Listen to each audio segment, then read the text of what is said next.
What do you get when you take a former manager plus report combo who are now real-life friends, one a management coach and sudden viral internet star who shoots from the hip, and the other a CX exec turned advisor who overthinks everything? This podcast. Welcome to the Business of Humans. I'm Joe, founder of CX Joe Advisory and the Overthinker. My partner in crime is Lynda. She's the founder of Leveled Up Leadership and the Internet Star. Join us as we talk about business, relationships, humanity, success, and also failure through the lens of friendship, heaps of radical transparency and honesty, and zero BS. Let's get started with today's episode. Hey, Joe. Hello. How's it going, Lynda? I am great. I know you've had a busy few days as ever. What's been going on your end? Yeah, so I went to Seattle yesterday for the day. That's right. Yes. It's really funny. Growing up, my mom was not while she was growing up, while I was growing up. My mom worked for Southwest Airlines. That's pretty cool. Yeah, it was really cool. So I used to do day trips all of the time. That was a very normal occurrence for me, which is kind of funny because I wouldn't say that we were by any stretch of the imagination like rolling in the cashola, right? But the way that we kind of lived, you would think that that was the case because we used to go. My mom loved it. It was her favorite thing to do was to go do a day trip someplace. So we would always go someplace where we could get to in about 90 minutes.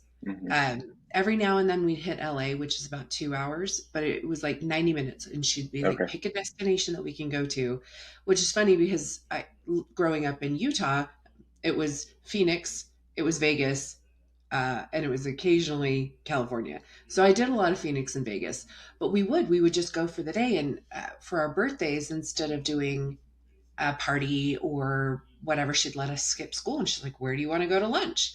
So I went and had lunch at In-N-Out Burger quite a bit growing up. Nice. Because we didn't have those in Utah yet. So this sounds like the perfect childhood so far, by the way. Like lots of day trips and quick flights to Vegas with your mom and In-N-Out Burger. Like, sign me up. Yeah, so I did that a lot growing up, and it's so funny because there's a town here in Utah called St. George, and a lot of people up in Salt Lake and Bountiful and the surrounding areas have like condos, right? Like vacation condos down in St. George. So growing up, people were always like, I'm going to St. George. And I thought, like, that's weird. I made it to my adult life having two grown children, well, not grown, but two like older children. And I finally, like 3 years ago, had to go to St. George for a soccer tournament for my daughter. And I was like, and it was an overnight. So I'm like, so what's a good place to go eat for dinner? And people are like, you've never been to St. George? Like, no, I haven't. And I started to feel kind of almost like sheepish or like I had missed out on something. And then I'm like, wait a minute. I used to go on day trips. Like I'd get on an airplane instead of driving in the car for 4 hours. I'd get on an airplane and go someplace. That kind of makes it sound like you'd get on your private jet. I know, right? Yeah. Kind of felt like it sometimes. Every now and then the flights were empty. It's back before flights were always full. Anyway, I did a day trip to Seattle yesterday to go be on another friend's podcast. And it was my first time to Seattle. It's a beautiful town. It rained and most people would be bummed by that. But I felt like Seattle really like rolled out well, you're here. This is what we do. Exactly. That's what's supposed to happen when you visit Seattle for the day. It would be really strange and kind of disappointing if it was just, sunny, perfect weather, 80 degrees. I think it needs to be raining. Clearly, you need to be sipping a huge Starbucks from the first Starbucks. And I'm sure you and your friend between podcasting were just like tossing the fish at the market and everything. 100%. And we went to the thing that she's like, well, what do you want to see? Because I'd never been there. I'm like, can we go see the first Nordstrom? Wait, that's amazing. That's hearkening back to one of our last episodes. Isn't Nordstrom the place that fired you? Yeah. But you just had to go back. You're like, cheers. Look at me now, guys. Well, interestingly enough, she's also a former Nordstrom employee and she rage quit. So I got fired. She rage quit. That's amazing. I was just like, if I'm in Seattle, the thing I need to see is the Nordstrom. It's amazing. That's Yeah. amazing. Yeah. Um, it's so cool to hear about your child. Like, I've always thought that having a family member, I guess as a parent, or, kid, sibling, I don't know how far that whole discount extends of like the family either rides free was probably the old days. I don't know if it's like a discount now, but I've chatted with people, even during the year in Hawaii, I made a local friend and the airline had done some downsizing. And so he was doing other, like various other jobs, to pay the bills. But we got to talking one day and he's like, if that job at the airline ever opens back up, like he's just like basically on a waiting list. And it's for this reason, because he would just take his family all around the world on vacation. It was the hugest perk. Like I can't really think of any other perk like that, period. No, It's amazing. there isn't. There isn't. So, Yes. yeah, those are the days. But that was a while ago, Yes. and that's when you lost benefits at 18 before they extended to 26. So Yes. I did a lot of flying. I've been to a lot of places in the United States because at Hmm. that time she worked for Southwest Airlines, and so at that time they were only domestic flights. I mean, they're still not hugely international, but they were only domestic flights. So I went to St. Louis a couple times. Hey, that's That was exciting. cool. That's Yeah, exciting yeah. to I went me. to the Six Flags in St. Louis because my mom's a bit of an amusement park junkie, Hmm. and so we went to like the Six Flags and ate at White Castle, and it was Yeah. awesome. That's amazing. When I was growing up, all of the family vacations were getting into a station wagon. I'm the youngest of five. And at a certain age, first it was like one, two, three, then four siblings were either in college or grad school or graduated. All of the vacations were just piling into a station wagon and driving somewhere in the Northeast and visiting them for the weekends. Or I think one time my dad planned a trip to Mystic, Connecticut, which is a cute little town. It's been featured in movies. We drove like 2 or 3 hours and like ate pizza and maybe swam at the hotel pool. And that was very exciting for growing up. And I know both of us feel similarly about this now. It's like very, very exciting and gratifying, slightly concerning, but mostly exciting to give our kids such a different experience with travel and upbringing. Only I mentioned slightly concerning in case they're wildly spoiled and kind of don't appreciate it fully, right? Which is a whole other topic, but it's mostly just so enriching to give our kids these travel experiences now. And I'm feeling really energized today. I mean, first, it's a really exciting career chapter. It's great to be back on the pod, and I have lots of exciting little CX Joe conversations happening, but also because we actually started to think about our summer travel adventures and, more details to come. But I just can't express how energizing it is to start to think about the next world adventure.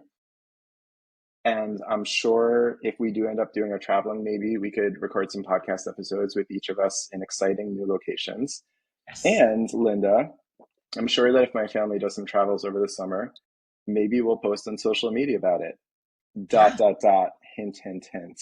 You want Yes. to take the baton here, Linda? Well, I think that that's a great segue into the Oh, thank conversation you. we're having Supernatural. today. You're welcome. My So pleasure. today's topic is social media, which is near and dear to my heart in such a way that I didn't think that it would be, right? Hmm. Hmm. So, Joe, you and I are similar in age. I'm a little older than you, Yep, but 25. we're close in age. And you and I came up in a time when we didn't have social media, right? Yep. Oh, I yeah. mean, I remember getting a Facebook page, not a Facebook, sorry, a MySpace page, right? And Mm, having MySpace was a thing in my 20s, right? So I came up without any kind of social media. And you similarly, right? And you have older siblings too, so I think sometimes you're kind of lumped into this older sibling space as well because it's they didn't have it, right? So you were yeah. probably the first one of your siblings to have it. The total Um, same for me, by the way. I remember a yeah, friend at college telling me about Facebook when I was maybe like a junior, senior. I was like, that's stupid. I think I like held out till after college. And believe it or not, Linda, my wife and I, who we met at college or university in Montreal, Canada, at McGill, and we each got through all of university with no cell phone. So yeah, to your point, it's hard to imagine now for a kid, or not even for our kids, but even people who are like 2 or 3 years probably younger than us, but whole college experience. Imagine that. No social media, not even cell phones. yeah, and it's so interesting. And when we talk about social media, it's so near and dear to my heart, right? Because I really kind of avoided social media. Like I did a little Hmm. bit of MySpace. I never really got on the Facebook thing. I still struggle to use Facebook. Sorry, Facebook. It's okay. You kind I of waited it out. No, no worries now. Well, I had a lot of really personal, not nice things to say because I'm me. Anyway, and I had an Instagram account and it was fun because I could stay connected with people and see pictures and I didn't get into drama or anything like that, right? Like I just was never big on the social media until about, geez, like 9 months ago when things weren't really working for me the way that I had thought. And so I kind of went to social media and um I have done very well on social media. It's treated me very, very well this time around. And but I think it's really important to talk about like the importance of social media, the impact that it has on people at work and how it can impact your work life and Hmm. maybe tell some cautionary tales. So that's kind of what I'm here to talk about today. Yeah, that's amazing. I've been excited for today's pod, and truth be told, I've kind of bugged Lynda before the recording just around like I have lots of questions, and I think there's so much that you could share with the audience around your leverage of social. I think we'll do some of that today, but there's also lots of other topics that we want to get to. It's kind of one of those meta topics, I feel like, for you, Lynda, because even, social media, like you said, has played a really big role in this career chapter and just, a lot of success. And I really hope and feel as a friend, even like fulfillment, which is the most important thing. And social is playing a huge role in all of that for you. Then you're connecting with so many humans on social media, which is super interesting and kind of obviously core to this podcast. It's like using technology and these social platforms, but I feel like the way that you're doing it is very much like connecting with your audience, sometimes even on a one-to-one and small group basis. And then I guess like the most meta that is kind of interesting is like even in the questions that your audience will ask you in those sessions. I mean, I think social media and some of the questions that we'll talk about today pop up, right? It's like this meeting place and this phenomenally positive thing in a lot of ways. But like you said, it could also be a cautionary tale or topic or just something to navigate appropriately. So I think there's a lot of folks who could benefit from your/our perspectives here. Yeah, I hope so. And I think that the perspective that you and I get to bring is, I get to bring the perspective of, yes, this has been like wildly successful for me. But I also, I've sat in the other seat. I've sat in the other seat and had to hold people accountable for things Hmm. that took place on social media. And so I hope that people who are listening walk away with like understanding like there's good and bad to everything. And at the end of the day, I'm going to use my mom voice, but it's like just use your best judgment. Yeah, for sure. So, Linda, let me ask you a couple of questions, and we can keep it on the quicker side, and then get into sort of the core topics. But first of all, just to embarrass you a little bit, you mentioned that this is this foray into social has been successful. Can you sort of? I think this is actually really good context for the rest of the conversation, and just a kind of solid baseline for people to understand. Like you kind of know what you're talking about here, but so it's been like 9 months or so you've been focusing on social being a part of your career and life at all. And can you put into just numbers or detail a little bit of like what that success has looked like? Sure. So I started out with when we talk follow count, right? Like if we Hmm. want to Hmm. talk follow count. I started brand new with TikTok. So I downloaded TikTok in December of 2024. I think I did like two really bad videos, maybe three. And they weren't bad. They just I felt good about them, but they weren't the thing, right? They just weren't the thing. I think that they might be the thing now because people know who I am and they know that I'm all about like trying to educate Yeah, you I'm and get sure the insights were awesome, yeah, right? It get you just, some yeah, information. But so I started on TikTok. Then I had like 3 or 4 followers. Then there was the ban that happened. And so I was just like, I removed TikTok. I literally removed TikTok from my device. right. And it was banned for an hour and then it came Yeah, yeah. back. I almost forgot about that. I was like, oh, I need to get it back. And I had to wait like a month. So I Oh, didn't well. download TikTok again, I think, until April Okay. 2025. Yeah. And then I started posting consistently. I had like, I think at that time I maybe had 100 followers. By July of 2025, the first part of July, I had 1,000 followers. And if we Hmm. fast forward to today, I've got 350,000, roughly 350,000 people on TikTok. Yep. And That then was my on, attempt at a whistle. That's phenomenal. Ah, yeah, it's crazy. been really, it's been wild growth. And then on Instagram, I had had an Instagram account for many years. So I had about 150 followers. Those were all friends and family. Yeah, And I had sounds kept my about right. account private there. So I'd kept my account private for a long time. And then I looked this morning and I'm like at 453,000, something like that on Instagram. That's so insane. And then I started a new Facebook page because I'd had a Facebook forever because it was Instagram, but also I think because I got free stuff on Candy Crush. So I had a Facebook account, but started a new Facebook account, Hmm. and that's to about 120,000 people. Oh my gosh. We Yeah, haven't so even talked about that one as much. It's no, like I an have, afterthought. Oh, by the way, just my 120,000 over there. yeah. So I have a fair amount on each platform, and I'm growing my YouTube currently. It's got like 675 people. So Okay. All right. I'm on my way up on YouTube. But so it's been wildly successful. And I think it's been wildly successful because of the things that I talk about. I feel, the one thing, and Joe, I know you can vouch for this because we have worked together and we've talked, a lot about the people who are out in the world beyond us, right? And ultimately, at the end of the day, people want to be seen and they want to be heard. And I would talk about that a lot as we were building processes when we were together at DH. And I think that people are feeling seen and heard. I think that through my experiences and through my lens, I've been able to help people feel less alone. And that's the thing. And again, like that's why I think this podcast is so different is we're not trash talking work, although I sometimes do talk about trash talking work on social media. We're not talking about that. We're trying to tell you, like, we're trying to help guide you so you don't feel so alone. Because what I find, and I find this with my private clients a lot, we don't talk about work in the way that maybe we should. Mm, We might go complain to our friends. And the thing is, our friends and our family are always in our corner.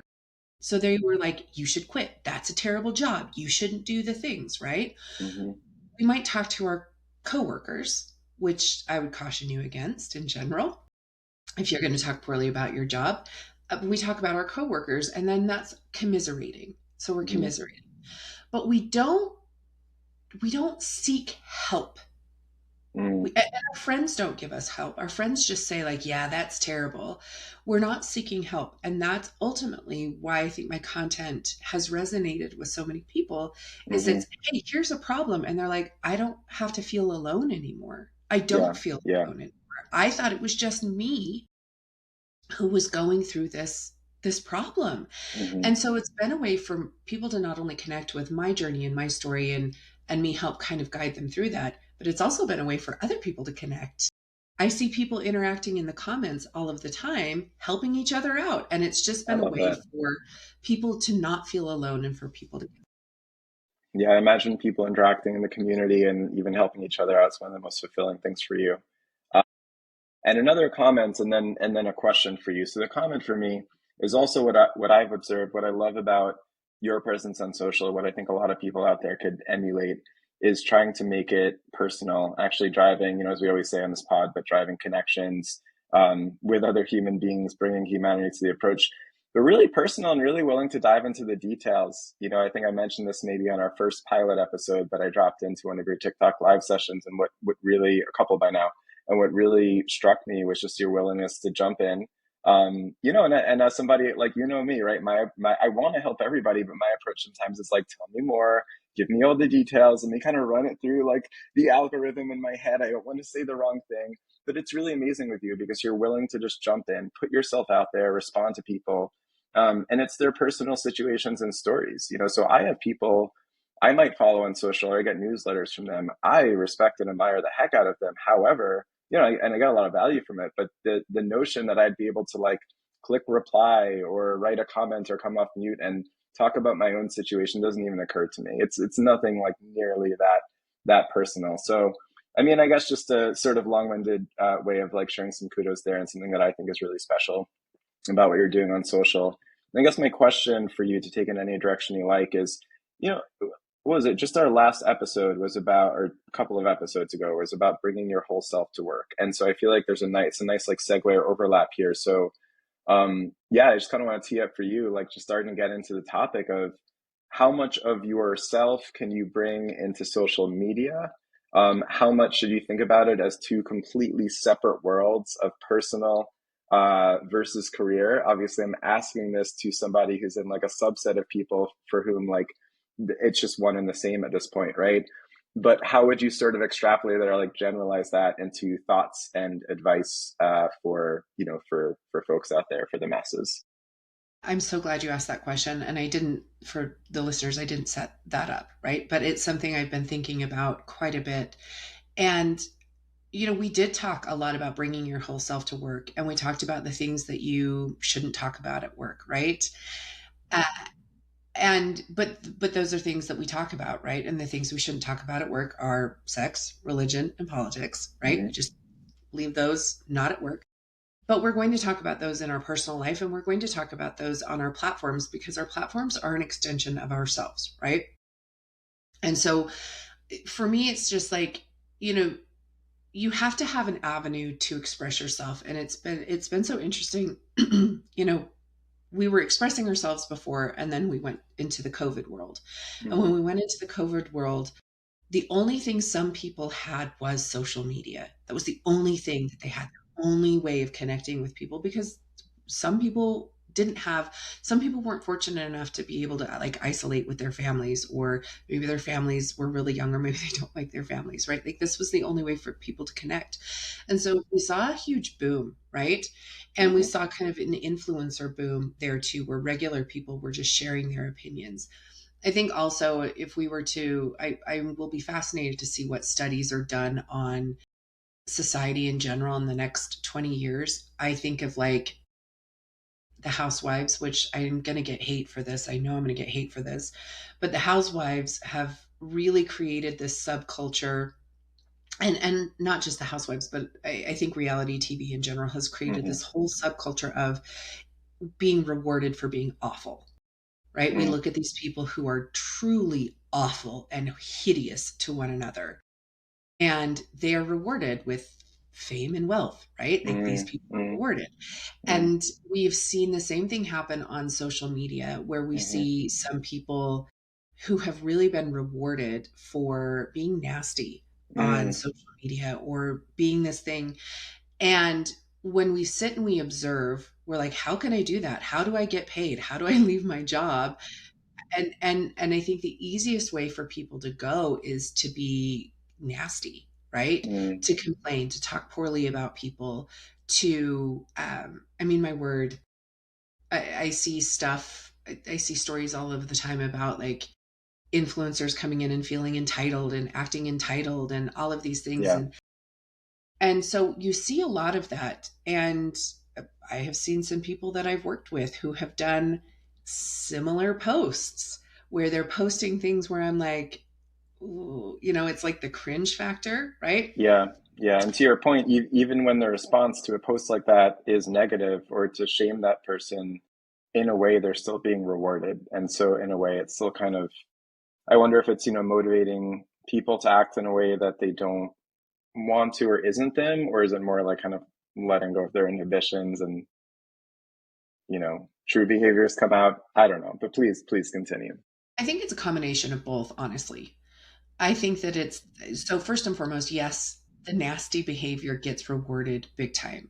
So I put a post up a while ago when the SNAP benefits in the US were canceled. Mm, And there was a few people who, and I don't know if it was clickbait or not, right? but made these videos and these posts shaming people who need to use these benefits. And it was awful. It was heart-wrenching and terrible. And then I saw these other bigger influencers who were on the opposite side of the spectrum. But what they were doing is they were also posting this person's video, but then Mm-hmm. shaming them in their post. Mm-hmm. And the trouble that that causes is that continued to drive more people to go look at this person's post Mm-hmm. and interact with that person's post. For those of you who don't know, I'm going to peel back the curtain on how people get paid. But Yes, on please. on TikTok, on that particular platform, well, and on any platform, the more interactions you have and the more conversations that are being had about your post, Mm. positive or negative, Mm-hmm. gets your content pushed harder. Mm. So you could be saying you are the most, this is like the most despicable comment, or I Mm-hmm. can't believe this is what you think. But the algorithm is not a human. The Mm-hmm. algorithm is a machine. And Mm-hmm. all it says is, this post is on fire. Push it harder. And Lynda, And do you know, is it even just someone watching the whole post? Is it like halfway through? Is it to yes, completion? Do people know these? I feel like there's like an air of mystery around a lot of this, but you're in the smaller bucket of people where it's like if anyone knows, you might know. Like, does it matter if you watch a little of it, all of it, etc.? yes, Okay, yes. So if you watch, and each platform's slightly different, and the algorithm changes a lot, and it's kind of secret. So, but usually anywhere between 3 and 5 seconds. So you watch 3 to 5 seconds of a post, interesting. then it's like, oh, this is an important post, or this is a Hmm. post people Hmm. want to watch. And then if they watch and then they comment, then it's like, oh, this is a really good post. If they watch it more than once, I mean, all of these things are tracked, right? And that's what pushes the post, and that's what makes it more popular. So these horrific things that people are saying, Hmm. they're literally getting paid thousands of dollars for saying something awful. And the people who figure out what camp they're in, right? And I Hmm. mean, we can Hmm. talk about like karmic retribution and all of those things later, but they're figuring out how to get paid. And again, this is in a society where we are truthfully rewarding terrible behavior. And so when I think about that trickle down to employees, because I always want to bring it back to the Yeah. employees, when people figure that out, or they hear that, or maybe they listen to this podcast and they're like, I'm going to go say really awful things. I mean, those are your choices. But I want to talk about like the ramifications at work for this and how this can affect you. But again, like back to your Yeah. original point of like, is this just an extension of you, or is this another Yeah. thing? Sometimes it is truly an extension of you, and you're saying these things because you have to have an outlet. But I have some cautionary tales on what you share. And Joe, I'm sure you have I some cautionary tales Well, I as want well. to jump to that topic too. I mean, I guess what I want to say is, first of all, you mentioned karmic retribution, which I think could be brought into, again, just something both of us think a lot about, or kind of a theme of our careers or the pod, which is like, do the right thing. Life is short. It's a lot more fun and fulfilling, and long term, how you build true relationships and find happiness and fulfillment is just being kind to people. And again, for anyone only listening, we're having this whole recording. Lynda has a sign that says "Be kind," like right above your head. So it's just as I make that very corny but hopefully salient point, I'm looking at your "Be kind" sign. But no, I mean karmic retribution, fulfillment, happiness, relationships, all the things. You'll die much happier if you're nice to people. But beyond that, Lynda, I think another point that we need to focus on is that even when we talk about folks who are awful online and make money from it, however we might feel about that, right? Whether someone wants to try to emulate that, or if you're just like me and you find it kind of reprehensible, but either way, it's almost like winning the lottery or like making the NBA. If you like basketball, you're not actually going to make like generational wealth being nasty or posting content online for most people. And so I do think that even like putting the morality to the side, we should jump into this topic. For 99% plus people, whatever we post online, there's going to be your normal life, your normal job. And I've even seen this where on one hand, this person, I'm like, oh my God, and I'm watching it and they were so nasty and this and that. They're kind of getting some shine from it. But that person might have just got fired from their job. And both of us have experiences from our career and even managing people. And like good folks, good humans and employees. And it's like, oh, geez, what do they post online? And so, yeah, I do want to jump to that because that, again, besides those folks who make a living from posting content, I'm talking to one of the few who kind of does that. But, for most people, I think you definitely have to keep in mind your normal life and way of paying the bills and normal job in mind when you're choosing what to post online. Or even honestly how you behave in the world, right? Like Mm, I think about that's a great there's point. a couple kind of vigilante, if you will, social media people Yes. who again make money on social media just by tracking down people with poor behavior, right? Mm-hmm. And again, in this digital world that we live in where anything can be caught on camera, Yeah. truthfully, and anything can be posted, and like once it's out into the internet, like it's very difficult to pull that back, Yeah. right? So I think in general, so it's such a weird dichotomy, right? Like we live in a society that you're really rewarded for nasty behavior, and we see it on a very grand scale. But then Mm, also, like there are people who are dedicated to holding you accountable. And I have a story about this. I worked for a company, and we had an employee who loved to post on social media, just like mm-hmm. loved to post. And they posted a lot of things, like Mm-hmm. full array of things, right? Like love to post recipes, love to do crafts, love to do all of the things, right? Well, there was someone who contacted our company. I don't even think they were a customer. I really don't even think that they were a customer of ours. But they had found a post by this employee that had some, I think, kind of racist undertones. Like, I think it wasn't overtly Mm-hmm. racist, right? It was not overtly racist, but it had some undertones where one would go, I don't Mm-hmm. know if I would have posted that online, right? And this customer went, or not customer, this person went hard after this employee. Like they were contacting all of the executives, they were contacting everyone, they were posting online, they were leaving Google reviews about a customer service agent. It was a customer service agent. It was I had to go scour their entire Facebook page, and I went through hundreds of posts to find this one post. There was no other posts that were even close to this. There was nothing else that had that kind of smell to it. Nothing Mm-hmm. else. It was one post out of, I mean, probably thousands of posts, Wow. truthfully, out of Wait, and thousands. Lynda, just to confirm or to clarify, this is in a role. Were you the person's direct manager? I was not. They were two levels Yeah, below me. got you. Okay. But you were, yeah, so you're in this leadership position. I think it's like a good insight for people too. It's like when a situation like this comes up, I imagine it was you, maybe a couple of other people in the company on the people or HR team or whomever, but basically you were one of the senior leaders. You're like, okay, now my job today is nothing else but to read through these thousand and like figure out what to do here Yeah. because it's really important. Okay. And we had to go through and we had to make this call, and we had to go through, like I said, I went through hundreds of posts, but this person Mm, had been on their account for many, many years. So probably had thousands of posts. And this one post found the right person, rubbed that person the wrong way. And again, I don't think I would have, it smelled funny. It didn't feel right. Again, it wasn't overtly, but it did have undertones that I didn't care for. mhm, Um, but it struck this person the wrong way. And this person went hard. They went vigilante style to try and like end this person's career, mhm, truthfully, just to end this person's career. And when we had to have the conversation with this employee, right? We ultimately decided um, not to terminate because there wasn't like an overall like everything, and we couldn't see commonalities, and we they were a really solid employee. We had to really kind of weigh a ton of factors on what to do with this employee, mhm, all because they flippantly, and it was a repost. It wasn't even an original mhm, post. It's something mhm, they had reposted.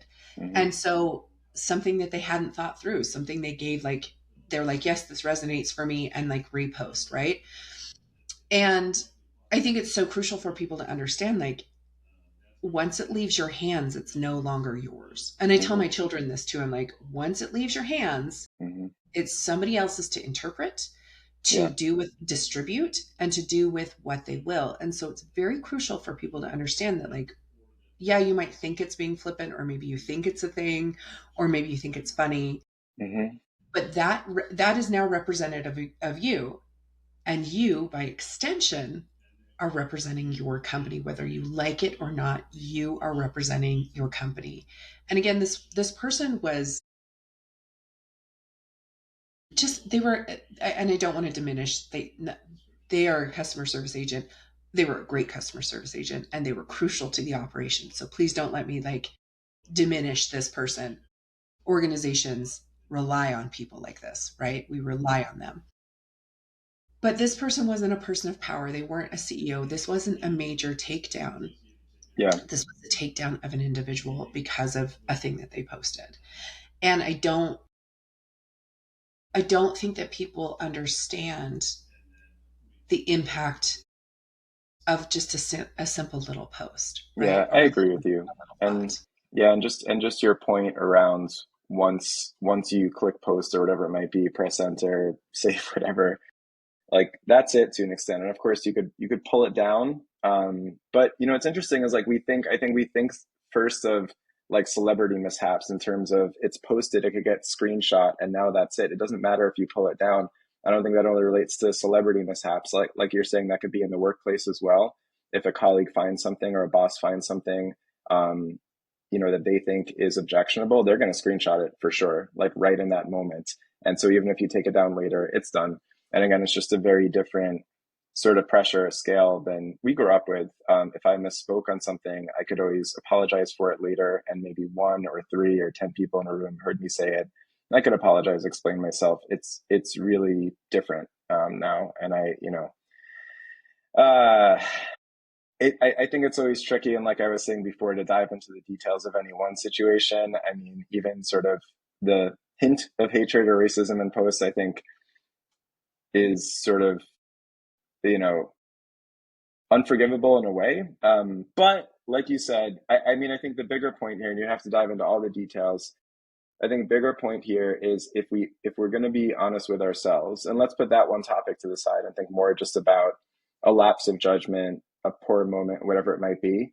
I've made many mistakes in my career. I'm sure I've just said something that was thoughtless. I was thinking in preparation for this episode, I was thinking of a time I was actually at Daily Harvest where um, as a leadership team, we were coming out and we were doing this like fun holiday all hands thing.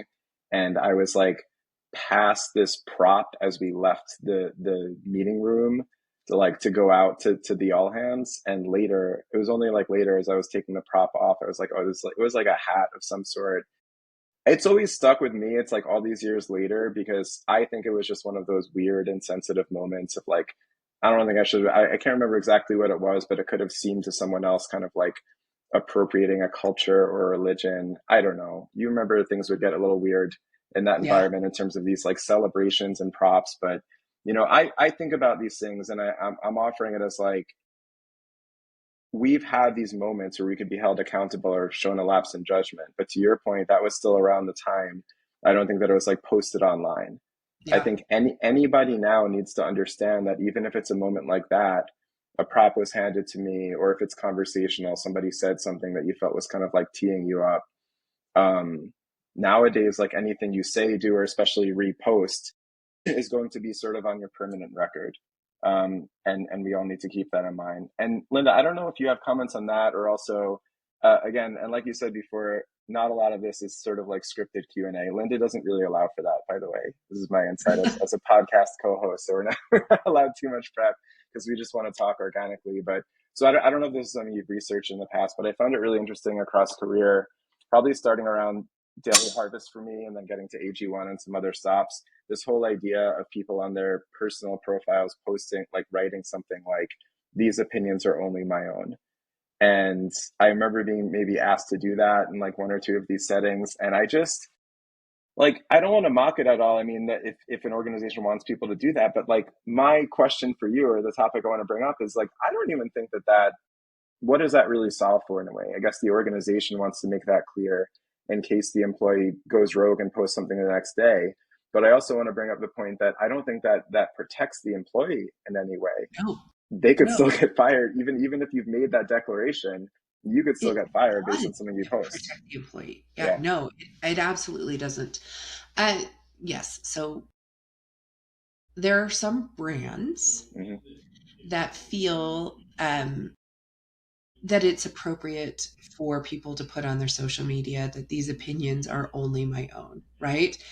And they've that's a that if you put that on your profile, that actually doesn't save you as an employee. That just saves the company. Right. So Okay. it's the company exerting pressure on you Mm, almost to be like, well, if you say something, we're going to fire you, but we're not culpable.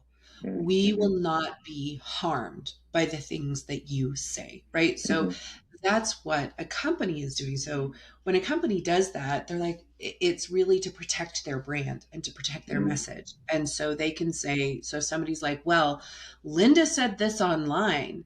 Well, you see that little caption right there? That little caption says that those are her opinions. Those are not representative of hmm. our brand and who we are. So if your company exerts this pressure for you, it's really important for people to understand it's not a personal protection, Yeah. it's a company protection. You at that point in time are towing the company line and you're being a company man, so to speak, or person, whatever we want to say it. Okay. Okay, great. It's one of those moments where I'd love to just be in your brain. Tell me how you really feel. Okay, that's really interesting. And another point that I want to bring up, just for discussion, is around because, like, on the general topic of mixing social world and content with career. It, Yes. I think, slash, let's be honest, I know from even before we did a pod together and we would just have catch ups and share stuff going on with our team in our careers. We've each had these sort of unfortunate cases come up of folks posting online, whether it's attached to their own profile or kind of quasi, like a half hearted attempt to make it anonymously, and it comes back to bite them. I'll tell one quick story and I'll try to do it in a way that's understandable and direct. I'm obviously never going to identify people, but to not beat around the bush, at least of generally what happened. Generally, what happened was I had a person on my team. They were doing a great job. They were a great customer care representative. And honestly, like, I had worked to get them the job. They had interviewed great. They're maybe a few months into the job, seemed to be going phenomenally well.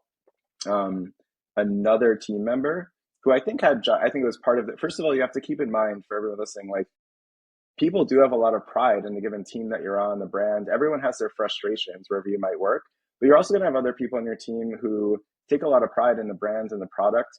And also in a customer care team, it's interesting because anything that is done to sully the reputation of that brand is going to come back to, like, bite your own team and you, right? Like, if there's negative discourse about that brand or product out there in the world, that's not helpful if you're a customer care associate on the front line. So in this particular case, one associate basically flagged to leadership, like, hey, y'all always want to know if there's kind of negative banter about, the company and the brand online, so I'm kind of giving you a heads up. And also, by the way, I think it's one of my colleagues. Like, it was just basically flagged to me and other leadership. I think one of my own colleagues as an associate is really trashing the company and sharing details. One of the ways they knew it was one of their colleagues is because they're oversharing and sharing basically confidential details that you'd only know if you were on the inside. The way this particular story played out is I was actually proud of the approach from the people team, and as leadership, there was a conversation with that team member, letting them know, like, hey, we saw this content and, like, we know it's you because of, reasons A, B, and C.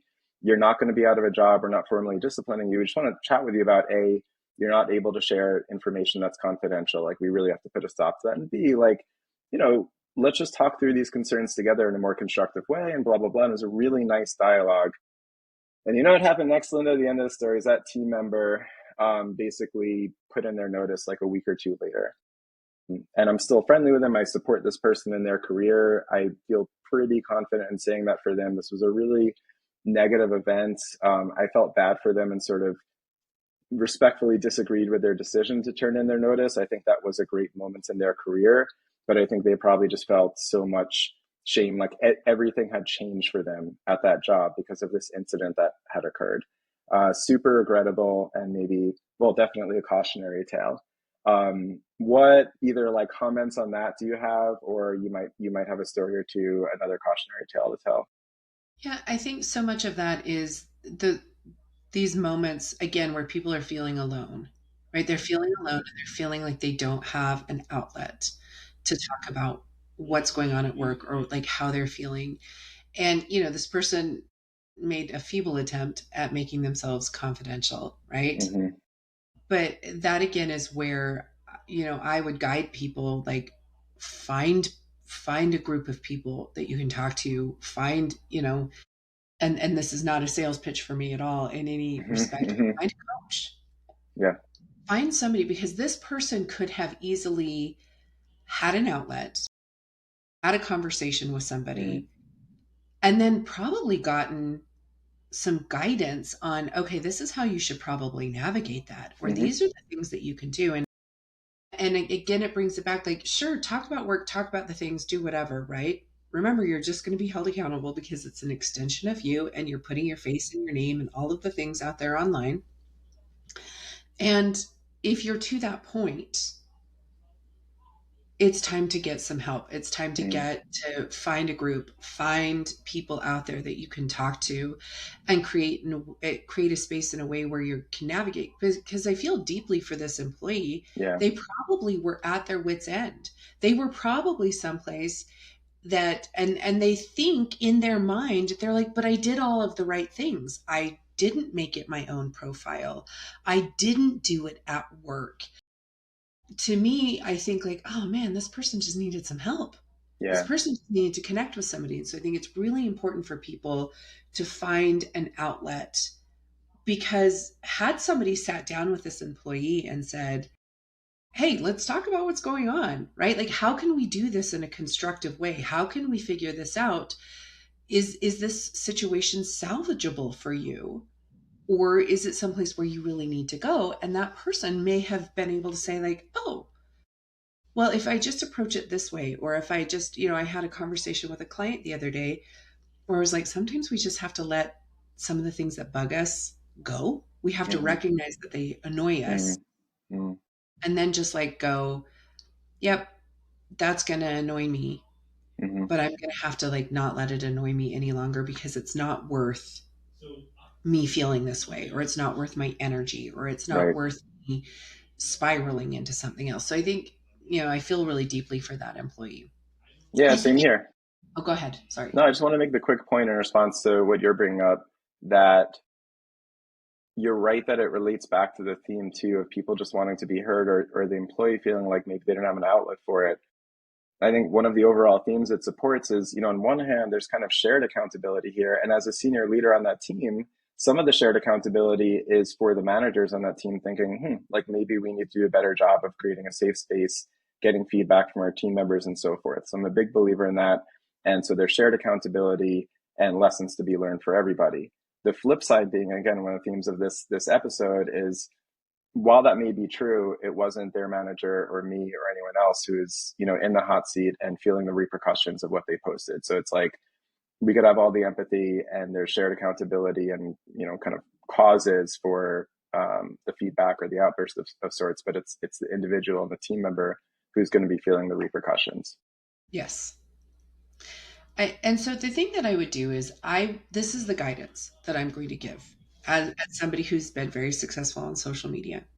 You have two ways that you can go when it comes to social media. Oh, and I do want to spend some time on LinkedIn before we close this episode, because I'm Okay, going to cool. peel back the curtain on LinkedIn as well for everybody and talk about that. Nice. But this is my guidance for all of the other platforms, sans LinkedIn, because LinkedIn, Mm-hmm. I'm coming for you. Dang. So Nobody's safe.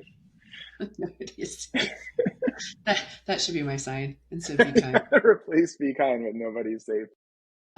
So my guidance here is you can go one of two ways. You can give zero fucks and post whatever you want and be the person that you want and have it be the realest, rawest version of you, or even be like a different version of you, right? Hmm. It's totally different.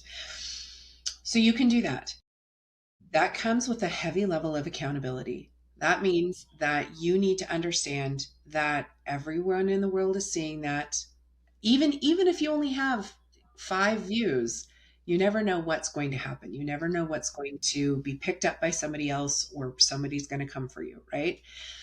So if that's the way that you're going to go and it's zero fucks, fine, full support, right? Hmm. I need you to understand though that it could limit your jobs because recruiters now, and as somebody who I've hired, geez, Joe, how many people do you think you've hired? I've hired hundreds of people, Yeah, definitely into the hundreds. like Hmm. hundreds of people. I check people's social media.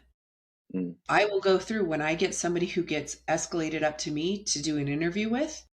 I go check their social media. I go see what am I getting? Am I going to get somebody who's going to come trash talk work behind our backs, or am I getting this person? So I do my due diligence and I check your social media. Hmm. Recruiters are checking your social media.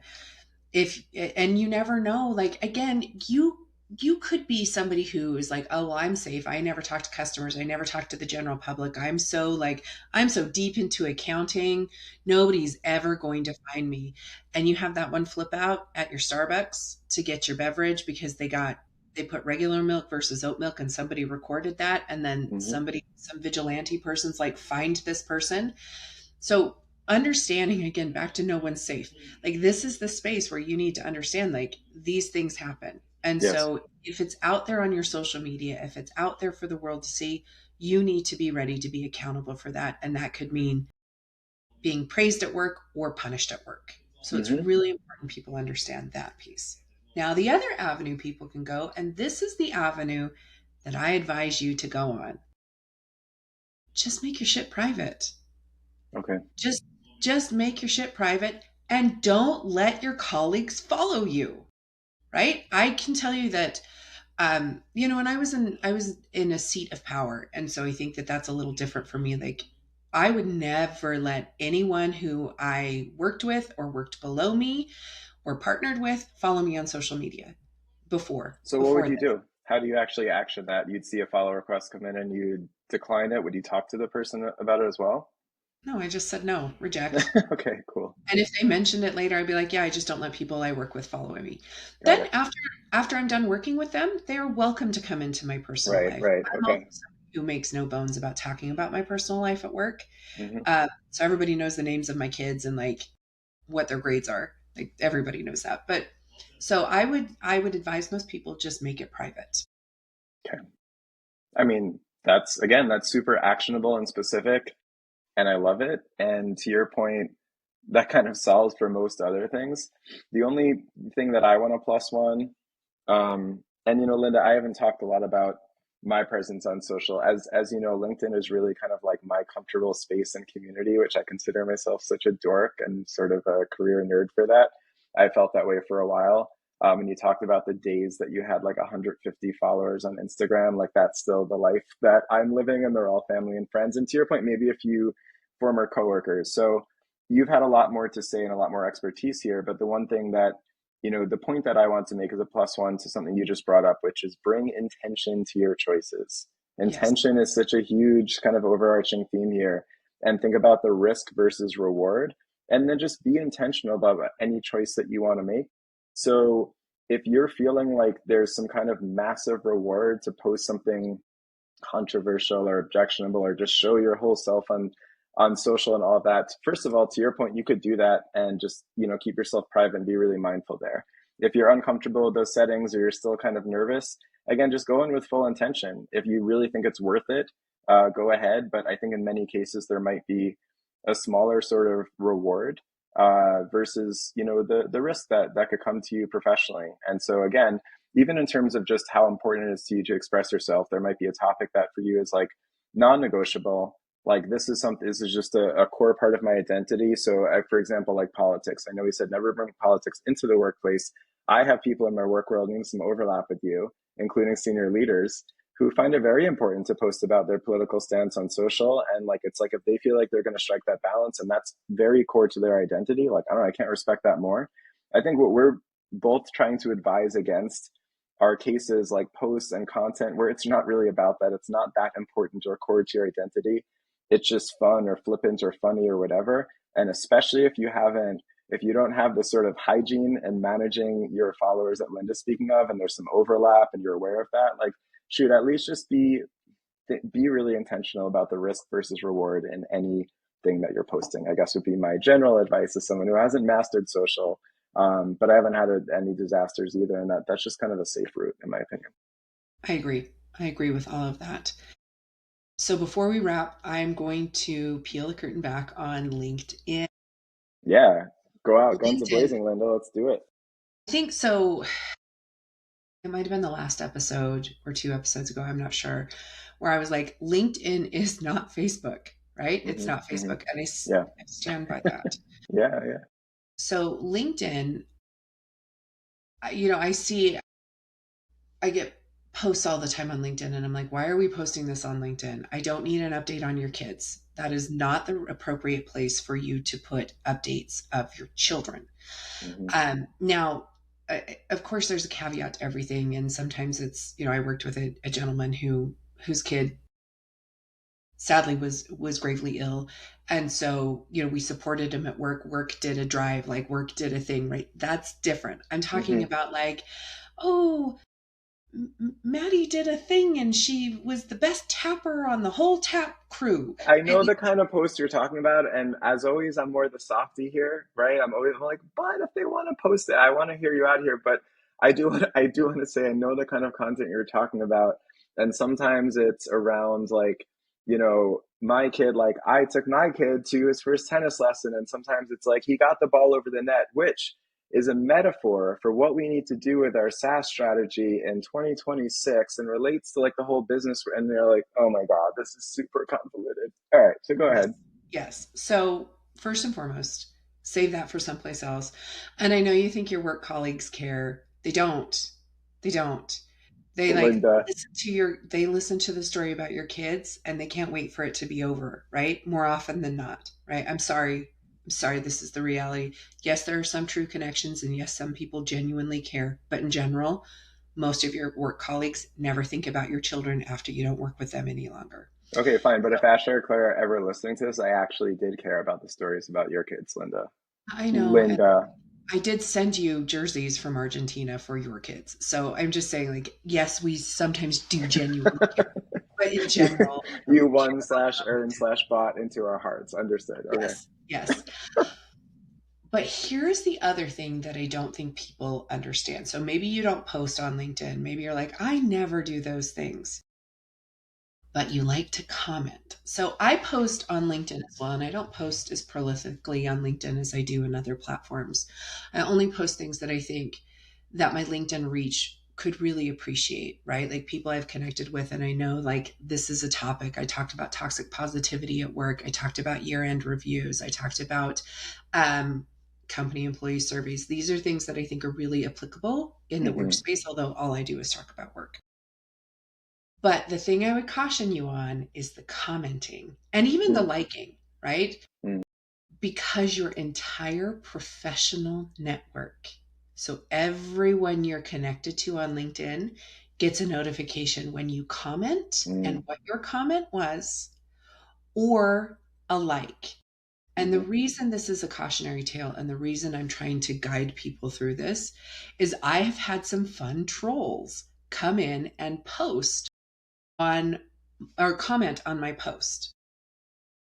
And I'm like, do you realize? So again, when we talk about like, how are we showing up at work and how is this affecting us at work? Yeah. I had someone come in and post because I post in various stages of readiness, right? And I had just come out of the gym. I'd had a thought. I'd recorded the thought. And I had a person come and comment and they're like, maybe your message would be better if you brushed your hair.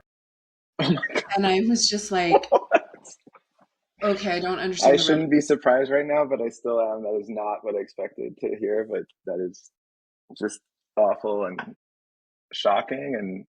And here's the thing. I mean, it just does not bother me at all. I know what that's the thing. It's like, because it's you, I almost said it's hilarious, even though I don't actually think it's funny, but just it's only knowing you and picturing your reaction that like that part was kind of funny for me, but ridiculous. I'm like, this has had millions of views. This is not a post that like had 100 views. This has had Yeah. millions of views. And the only thing you're adding to the conversation is maybe people would take it actually said maybe people would take your content more seriously, or the context. Maybe people will take the context of your message more seriously if you washed your face and brushed your hair. There's so much to And I was say. like, so me being me, I responded back with, "Hey, being a troll on LinkedIn is not a good look for you." Mm, But that's the thing you have to yes. understand is her, and I looked her up. I went to Mm, her page. hmm. I looked her up. I looked at where she went to school because that's what LinkedIn has. LinkedIn has got some very personal details on you. And this is again is like if I were a vindictive, awful person, maybe I reach out to her employer and be Hmm. like, "Is this the Hmm. kind of Right. person you have working?" Your comments, specifically your comments, and trying to cause drama or be a troll on LinkedIn get Hmm. more attention. I actually have seen my comments, and again, because I understand the analytics of these things, I've seen my comments touch more people than my post touches. Super interesting. Super interesting and powerful. So So on be on kind on. the yes, yes. So on the advice that you're giving, put a bow on it, nothing to add. What I'm excited to bring up, and you could tell I'm very, very proud to bring up this point actually. Lynda, if I tell you that I made one comment ever on LinkedIn in my life that was at all spicy, sort of the spiciest comment I've ever made on LinkedIn, would you be able to guess what it was? It relates to you. I think it was on Really? LinkedIn, right? Yeah. Do you remember when we were texting over the summer about one of your first viral posts? And again, this is not scripted. I'm sure you don't want to go into too much detail, and that's not too important, but Lynda had a hot take. It's still one of your, I think, your pin posts. It's incredible, actually. I mean, it's about just sort of high-powered team members and management and so forth, just core Lynda content. And you were getting plagiarized shamelessly, and we were Yeah. texting about it. And I was in Yeah. Montenegro and you were wherever, and we were just texting about it. And like my blood was boiling. People were just blatantly. And the thing is, one of the people who plagiarized your exact words was then getting all these accolades in their comments. So this is like neither here nor there. And again, usually I play it like really safe. I was just like, this isn't right. But I still phrased it in a very professional manner. I And felt I just called out to them. I said, hey, these are really phenomenal insights. It would just be even better if you gave credit to the person who originally penned them, which is Linda Harvey. And I think I linked back to your Instagram post or something. That was kind of, for me in my life, a wild episode. yeah, it's actually happened like two or three other times Oh my where gosh. it's been like something just like You didn't this. tell me the other times. Yeah, well, Because and maybe you're like, that was it was on embarrassing. that post. So I've had it Yeah. Oh happen my two God. or three other times. And I've gotten a little bit more bold. Mm, And I think that I appreciated you standing up for me and doing that thing because I think I took a page out of your book and I said, "Hey, listen, like I love that you're spreading this message. Thanks for spreading the yeah. message. Right. I would appreciate like you cite the source. Like I just would appreciate that you cite the source." And I do think it's okay to say something. Like we should say something. That person that you commented on deleted their post Right. real They took it fast. down. Yeah, they deleted it real fast. Mm, Once they found out kind of like and the thing is if you're going to quote something that's got 9 million views, it's probably going to come back to you. Like you're probably going to see that where people are like, yeah, I not a remember I good. wasn't the only one even who was Yeah, commenting in that direction. there was a lot of Just drama. give credit where it's due. You could give credit and then riff off of it. That's welcome. That's great. Yep. Yep. So just, and again, you just never know who's looking. You never know. Like, again, I had the people who reached out to me when they saw that post on Hmm. LinkedIn. They were people who I was not connected with. They weren't, they were a follower, I think, on TikTok, not on Instagram. Hmm. I had several people in my DMs just going, "Did you know this is happening? Did you know that Yep. this is a thing?" Yep. And there has been such other drama on other platforms that I could tell you privately where I'm just like, my, this is intense, right? And so the thing is just know that like you never know who's looking. And I think that that was like the perfect case where this person They didn't put a picture of themselves. They weren't doing a talking head. They weren't doing anything. They had just taken my words and had typed them out, sold them as their own, which happens, right? It happens. They had sold them as their own. And they were continuing to see, like, I mean, this person had hundreds of comments. People were Yeah, just I like, this remember. is so, I mean, I think when I looked, it had like 500 comments. And on LinkedIn, that's a lot of comments. Yeah, Like, you're so smart. You're so wise. And so this which I person, imagine you felt some pride about. People yeah, found the insights really, thought provoking. It's just that they yeah, were yours. it was mine. And so you just don't know. It's just a testament to tell, like, you just don't know who's looking. You just don't know who's going to like call you on your stuff. And again, Hmm. if you can avoid that on LinkedIn, that is the platform to avoid it on. Definitely. So, Lynda, my last thought on LinkedIn and maybe for today's episode is, in a sense, it's like an offshoot thought, and it's a preview maybe for a later episode. We have no idea whether it's episode 7 or 70 or whatever, but maybe at some point in the future, we'll bring it back to LinkedIn. I like to tell our audience, I give credit to LinkedIn for so much of my success and career Yes. and Yes. fulfillment. And it is such an incredible platform to leverage for your career. So it's something I'd love to speak on in a different context later. And this is, by the way, I think like my job in the podcast is to throw out random thoughts, and then your job is to reel us back in for the episode. So you're welcome once again. But that's a preview for another time. I think for today, gosh, this has been really interesting, and I think a lot of there's some cautionary tales, but like my comments with LinkedIn, and like you would attest to, or your life and career speaks to, like these are also phenomenal platforms. We're just trying to give advice in terms of the right ways to leverage them, and some cautionary tales for the listeners. But yeah, Lynda, you shared a lot of great insights today. I loved it. Thanks. Thanks. This was fun. I always enjoy our conversations.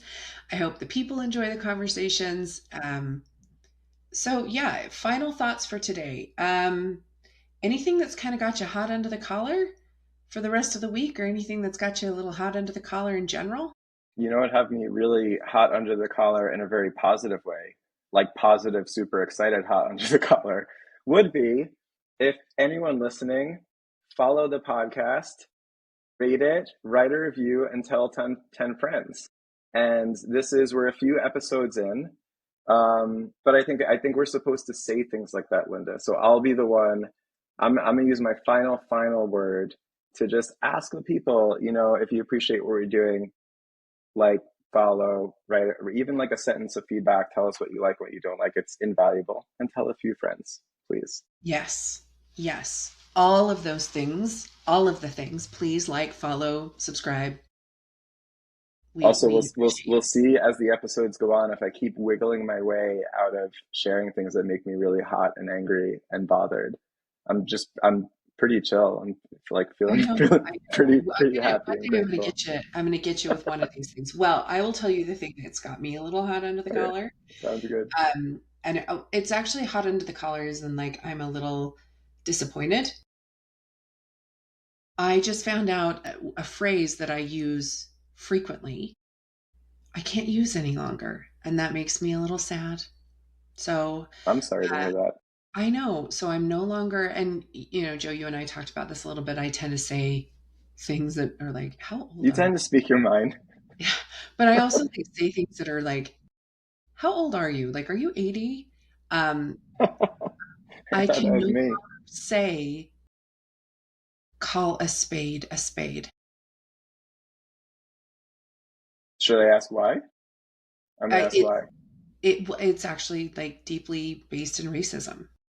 Oh, well, So I can't use I'm that any glad longer. you're. So for those who stuck around with us this long, if that's one of the things that you say, we are no longer saying those things. No, honestly, it's good that you're letting everybody know in that case. I'm an idiot and I like to play poker, and I always just pictured a deck of cards whenever anybody said that, and I thought that's what that was. I don't know how that would have made sense, but that's what went on in my brain. So that's good. That's good. It's good that A little you're bit of spreading the education word. and a little something hot under the collar for me this week. Okay.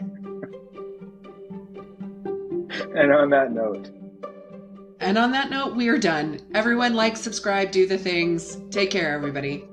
Be kind and Lynda's coming for you. Both are true. Till next time, y'all.